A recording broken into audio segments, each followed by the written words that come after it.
Fala, gente boa! Tranquilo? Hudson Adriano, Filosofia.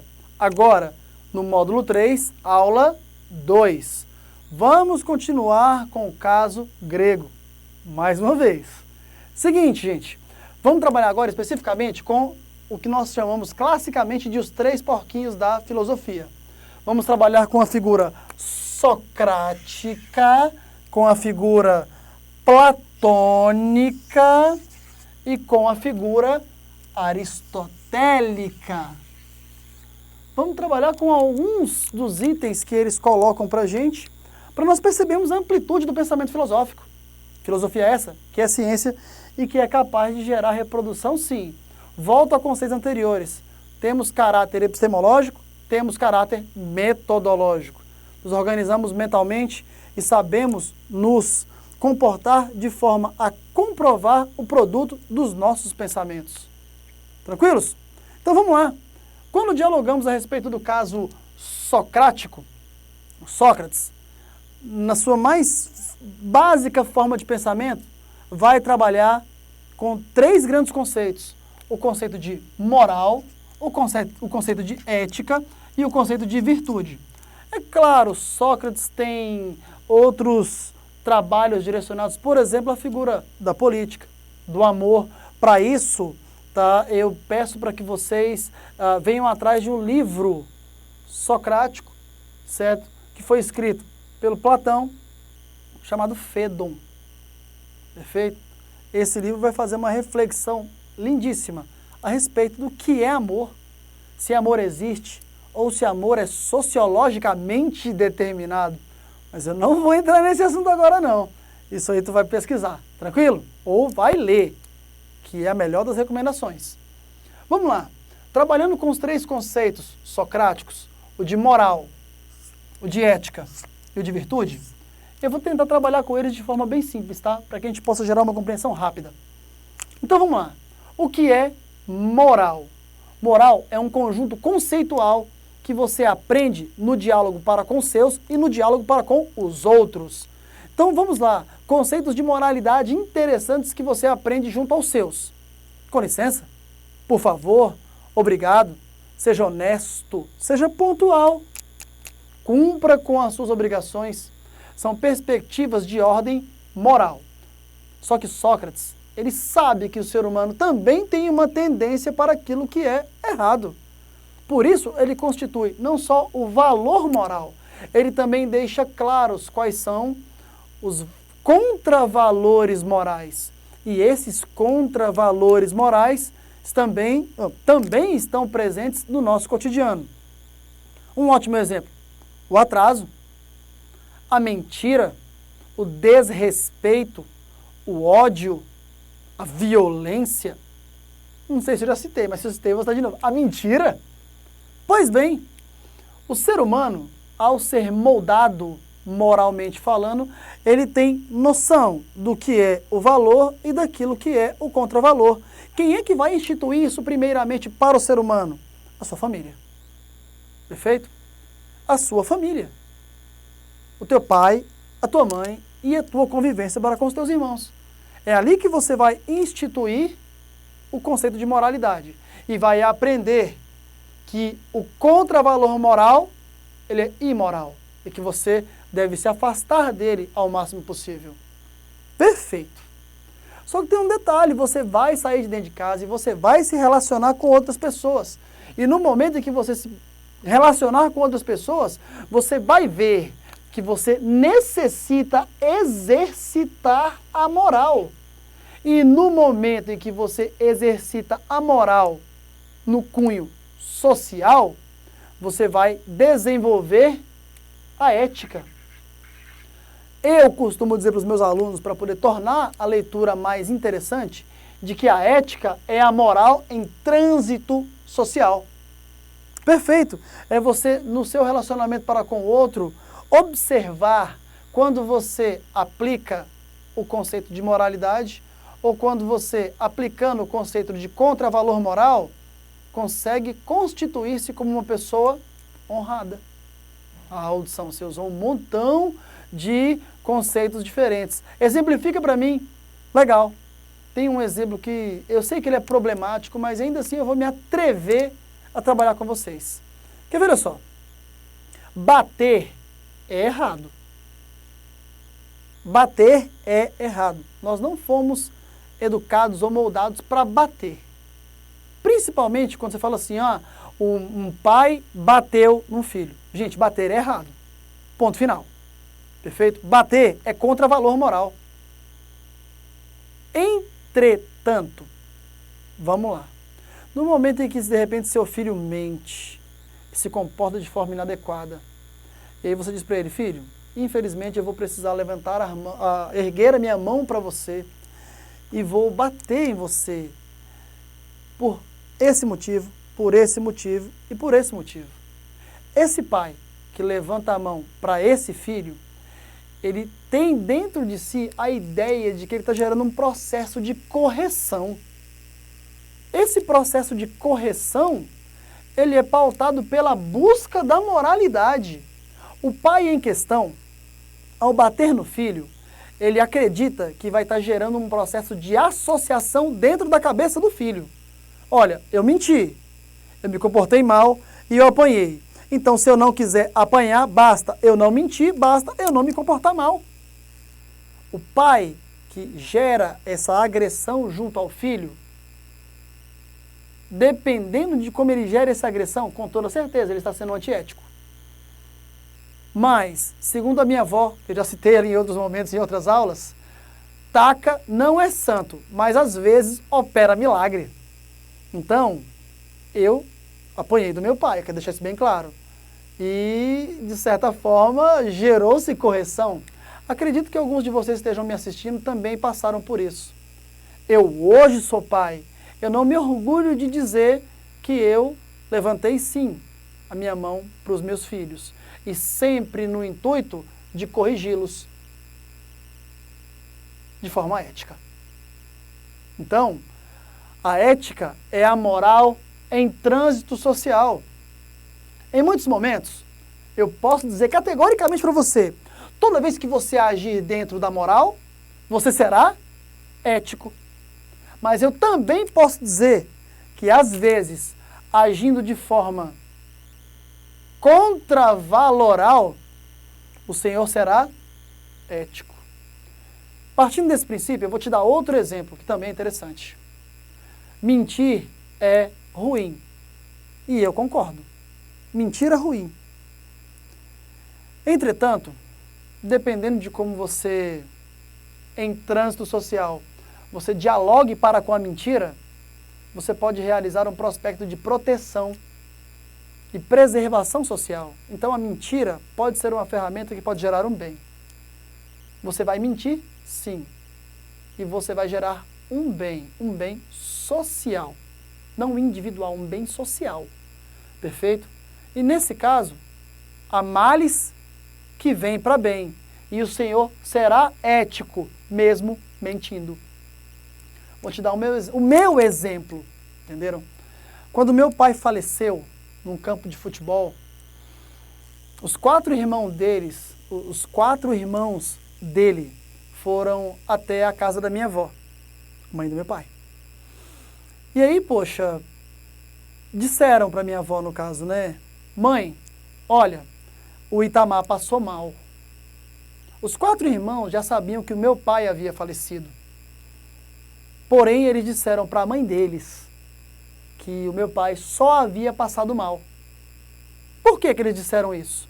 Porque minha avó era cardíaca e hipertensa. Então, o medo de dar a notícia de que o filho primogênito morreu poderia gerar um choque na minha avó, ela passar mal e falecer ali, sem apoio, sem atendimento. Então, os quatro irmãos deliberaram por mentir. Olha, mãe, o Itamar passou mal, ele está no hospital, vamos para lá.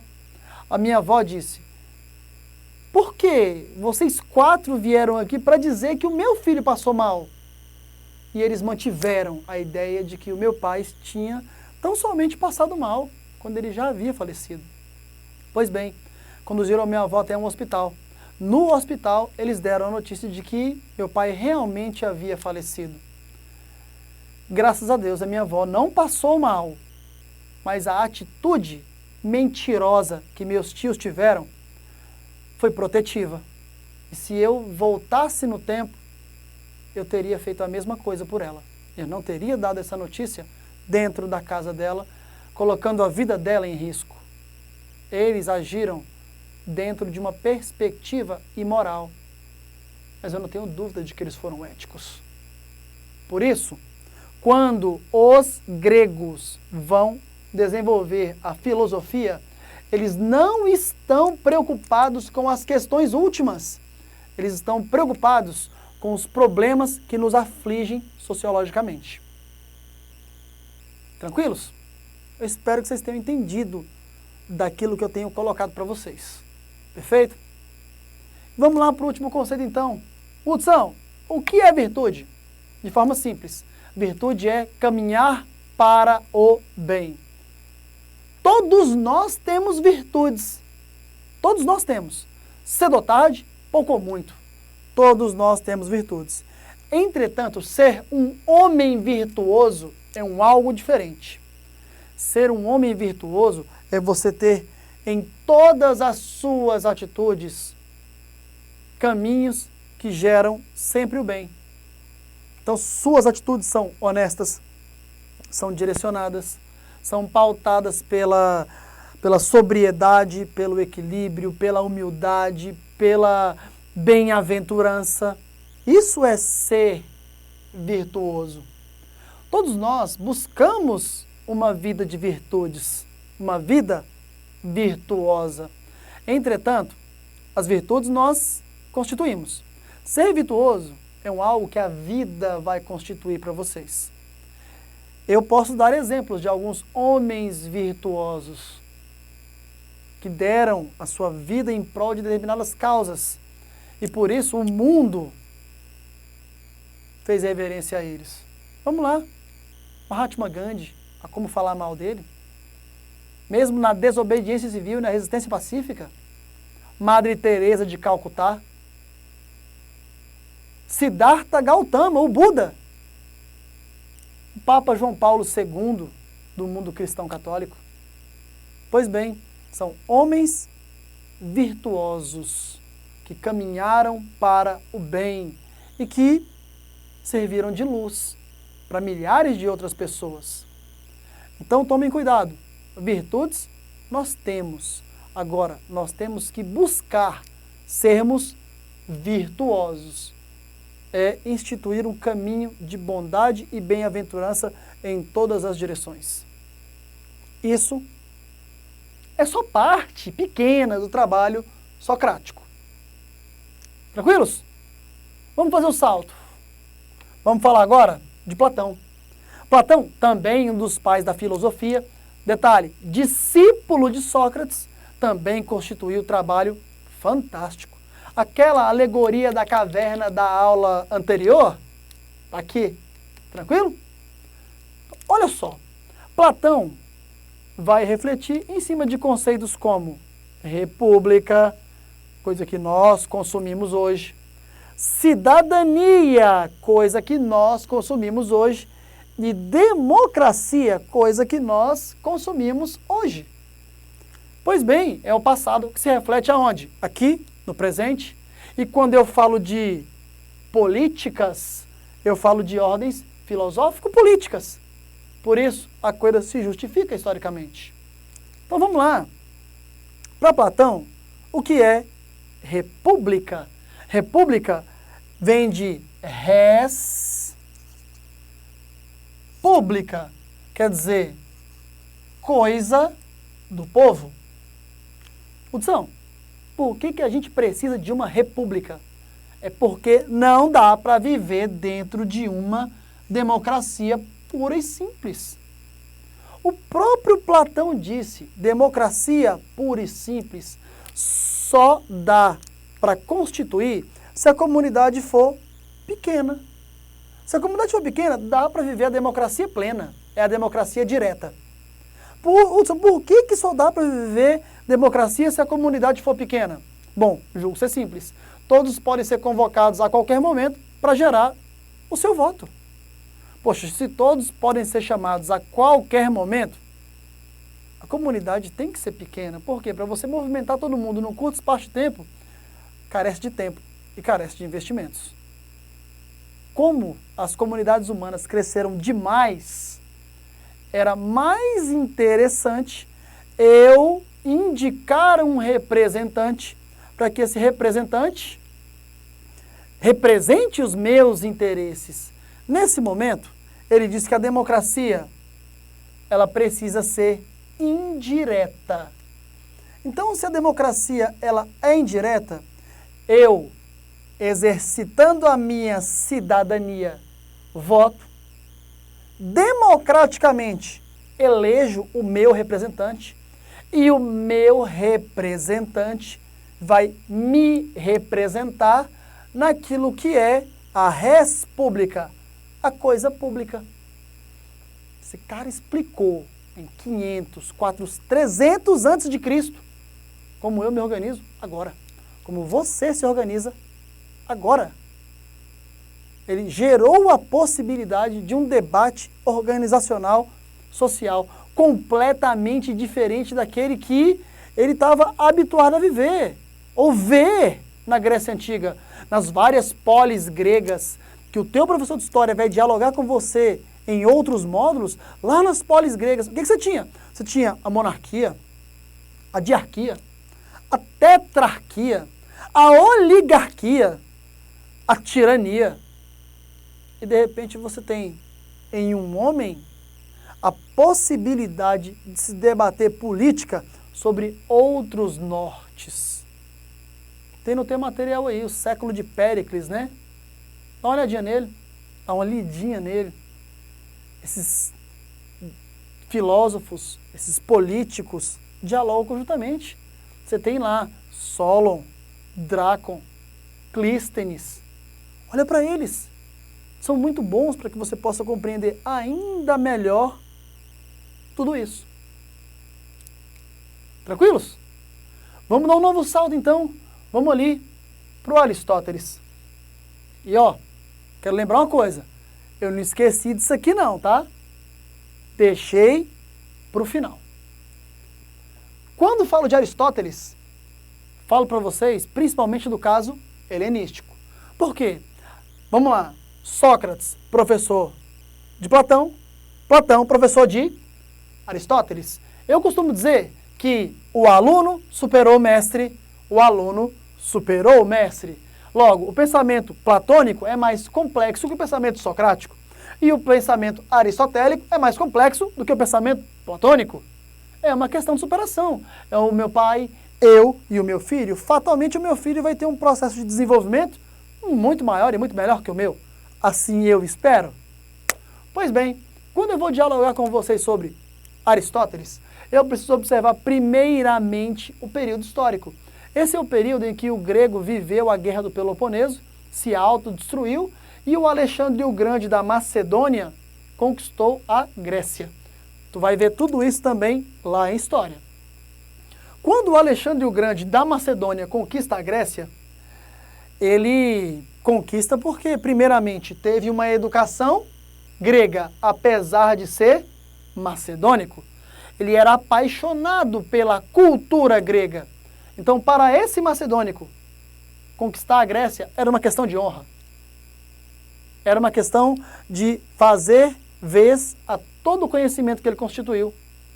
E detalhe, ele conseguiu. Ele não só tomou a Grécia, mas ele é o primeiro homem a tentar conquistar o mundo. Esse é Alexandre o Grande. Quando o Alexandre o Grande parte para a conquista mundial, você vai ver que ele vai tomando os povos por si só e vai levando a educação grega para esses povos e dizendo a eles: quer continuar com a sua cultura? Continue, mas tem uma outra aqui fantástica, que é aquela que descende dos gregos. Por isso, ele carrega Aristóteles consigo. E Aristóteles, ele vai gerar a perspectiva do helenismo. O que é o helenismo? É você levar a cultura grega, o conhecimento grego para outros povos. Ele não só servia a cultura grega para outras comunidades, ele também, ao constituir cidades, ele levou a base cultural grega para essas novas cidades. Eram as Alexandrias. Ó, tradução, Fantástico. Eu acho maravilhoso tudo isso. E em toda essa construção cultural que vai ser feita, é claro que elementos filosóficos vão sendo propostos e vão gerando novas possibilidades para o ser humano. Aqui eu cito 2 desses elementos que Aristóteles vai desenvolver junto à comunidade grega. Nós temos dentro dos liceus, nas escolas constituídas pelo grego antigo, a possibilidade, em meio às árvores, à natureza, às reflexões, gerarmos formas diferentes de organização do intelecto humano. Cito para vocês 2, das 4 escolas aristotélicas. Cito o ceticismo, cito o epicurismo. Olha só como Aristóteles pensou.